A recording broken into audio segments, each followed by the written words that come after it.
Satellite in Earth orbit. We have a satellite of mass m in a circular orbit around the Earth, and we have the mass of the Earth and the radius of the Earth. Derive an expression for the orbital velocity of the satellite with the assumptions there, orbital velocity, then find the orbital period. Then we're going to place the satellite in geosynchronous orbit, determine the height above the surface of the Earth for the orbit, not above the center of the Earth, but above the surface, and then find the escape velocity from the surface of the planet Earth. Derive an expression for the orbital velocity of the satellite. Assume that the distance from the center of the Earth is r, capital R. Newton's second law for centripetal motion. Then we substitute in our value for force, and that's from Newton's law of universal gravitation. And we're using a positive value for the force because the force is directed in the same direction as the centripetal acceleration. So by our convention, that becomes positive. We divide out the m's here. One of the r's cancels. And then we're left with the orbital velocity is the square root of the universal gravitational constant times the mass of the Earth divided by the distance from the center of the Earth, which is capital R. Now find the orbital period, and we're going to use this equation here. Velocity is distance over time, and the distance around a circle is 2 pi r over the period t. We switch around, so we solve for t, and then we substitute in our orbital velocity that we found in part A right over there, and then we get the period is 2 pi times the square root of r cubed over capital G, the universal gravitational constant, times the mass of the Earth.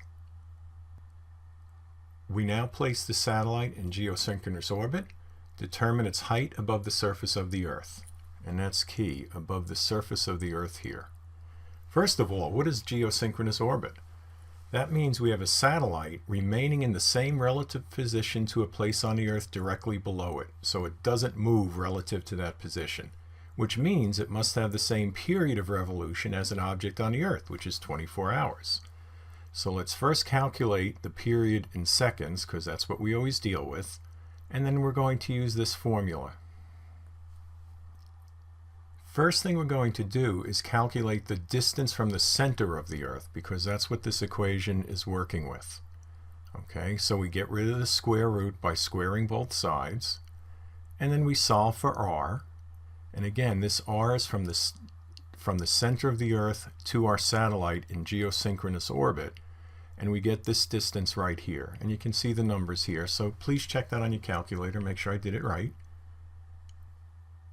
And here's the minor trick, but this could cost you a point on the AP exam, and if the problem's worth 15, you'd hate to lose a point on something as easy as this.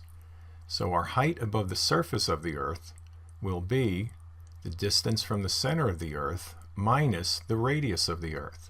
So you put those numbers in, and here's our final answer. That is the height of an object in geosynchronous orbit above the surface of the Earth. Find the escape velocity from the surface of the planet Earth. First we have to find the equation for the escape velocity. So the escape velocity is the minimum velocity you need to get to the end of the universe with zero energy. So there you go. So we have 1/2 mv escape squared minus our potential energy at the surface of the Earth, because that's where we're taking off from.